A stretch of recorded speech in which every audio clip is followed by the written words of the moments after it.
আজকে আমি কাতলা মাছের তেল দিয়ে তেল চচ্চড়ি করেছি, সেইটাই শেয়ার করেছি। এখানে কাতলা মাছের তেলটা পরিষ্কার সাদা তেল ধুয়ে নিলাম, ধুয়ে নিয়ে কড়াতে দিয়েছি। প্রথমে তেলটাকে হচ্ছে শুকনো কড়াতে দিয়ে গলিয়ে নিতে হবে।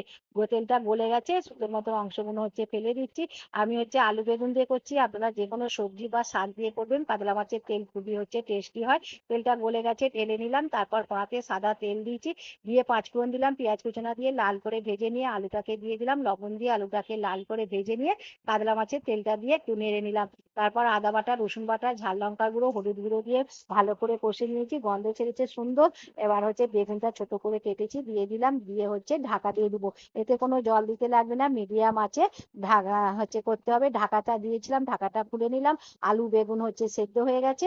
আর এই কাতলা মাছের তেল হচ্ছে খুবই টেস্টি হয়, একবার অন্তত আপনারা বানাবেন। একটু লবণ কম হয়েছিল, লবণ দিলাম। হয়ে গেল কাতলা মাছের তেল চচ্চড়ি। ভালো লাগলে চ্যানেলটিকে সাবস্ক্রাইব করবেন, লাইক করবেন, পাশে থাকবেন। নমস্কার।